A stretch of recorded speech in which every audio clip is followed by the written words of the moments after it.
Okay, Blackest Night, in Blackest Night, parts 1 and 2.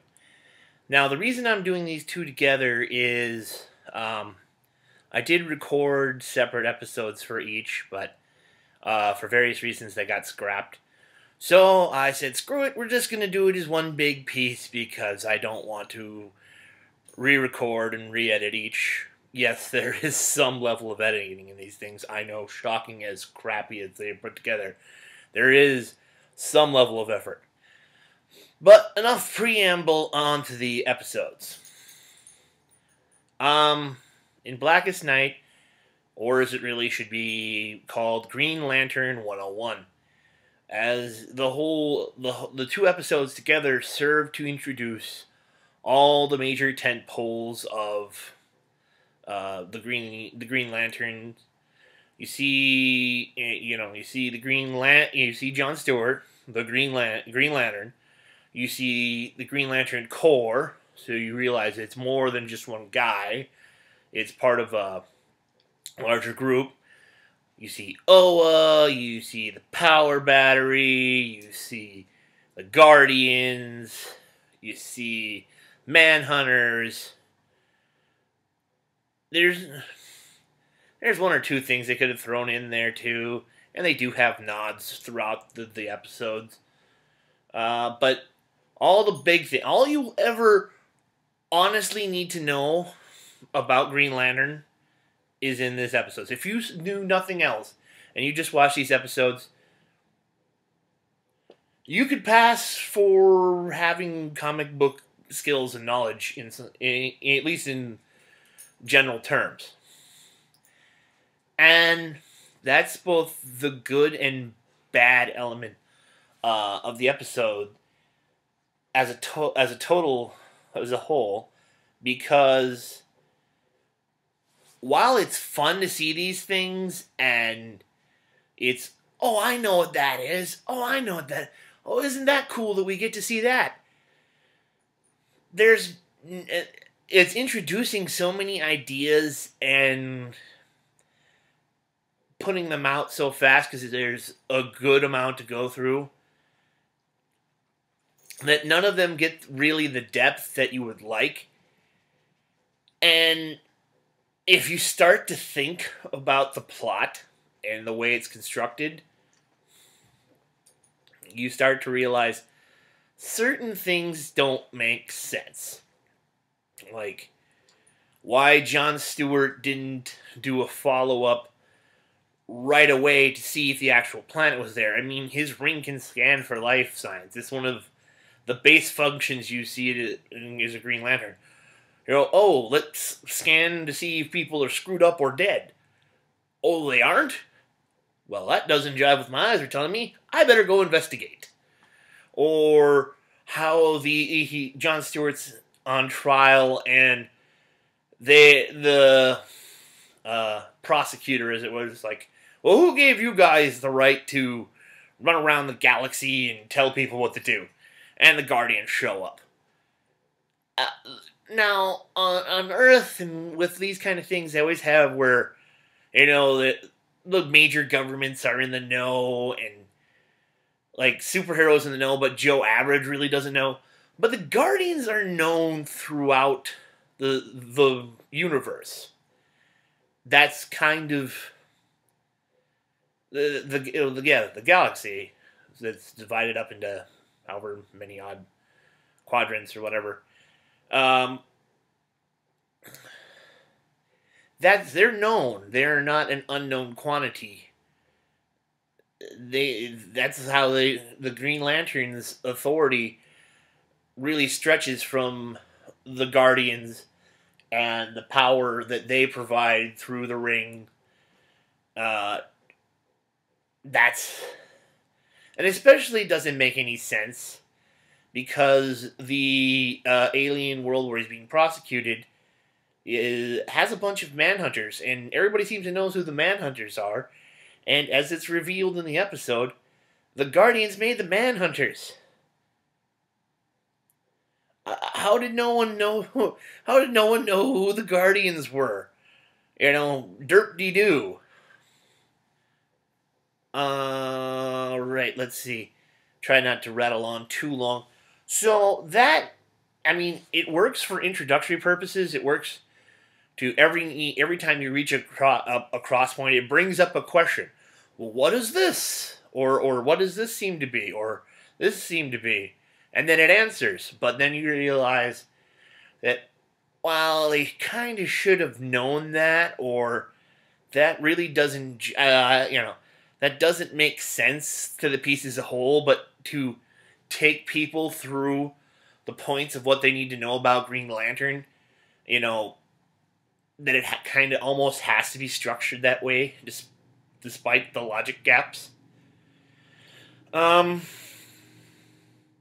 Also, Rene Arenbejois, it's a French name. I'm going to slaughter it. Odo from Deep Space Nine. He's also done some various work throughout Star Trek other than Odo, but Odo's the famous role. Has various voice acting roles through this, and it's always a pleasure to hear him. I really enjoy when he gets a chance to, I guess, to play these roles and do voice acting, because he doesn't do. I don't know if it's him not being cast much or him not choosing to do much, but anytime I hear, I'm like, oh, sweet, it's him. And he's littered throughout this. So it's a pleasure to hear him. Anything else of real import? I guess really, there's two scenes. One is a big one where they want you to pay attention, and the other one's kind of a throwaway that really stick out with me. One is on the way to the John Stewart's trial. Hawkgirl essentially asserts that it starts talking about how humanity as a whole doesn't make sense, and she's speaking to Superman about this, and the way she's phrasing it, she's lumping him in with humanity. She's treating Superman and humankind as one, as the people of Earth don't make sense, essentially. And Superman not only is amused by this, because of her finding humanity or the people of Earth, denizens of Earth, strange, but he takes it as a compliment to be associated with us, with humanity. I mean, it's not. You can really read some deep stuff into there, and I mean, it could be just a toss-away line like, "Yeah, we'll take it as a compliment that we're quirky," but this is Superman's adopted planet. He's not from here originally. He didn't, and really, there's no reason except that he likes being here, and he likes the people, and he likes who we are enough for him to stay. Superman does not have to stay on Earth. There's nothing keeping him here except his decision and his investment in us. He's our adopted son. Earth is his adopted home. It's as much a piece of him as Krypton. I mean, it's the place where he was born. He can never escape that, obviously. But Earth is his home. Earth is where he's from. He's Clark Kent. And I just found that really cool. And the second part, I'm trying to keep this condensed and not rattle too much, is the end, where John Stewart recites the oath.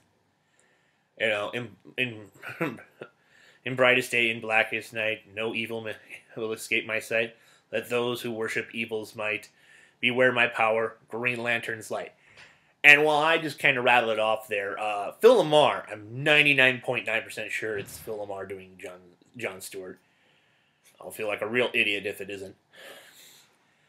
And he just sells this. You feel like, yeah, fuck yeah! Blackest Night, man! You know, I'm Green Lantern, I'm gonna kick ass! And it's just in the delivery.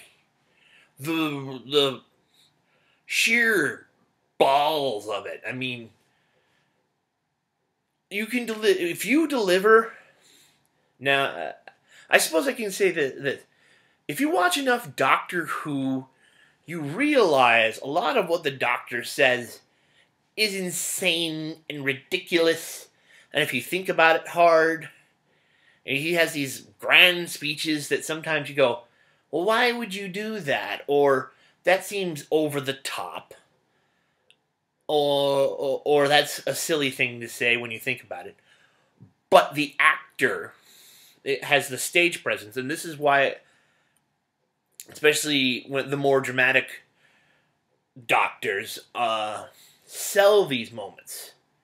It's the actor and the performance in the moment, where even though they're kind of doing this over the top melodramatic piece,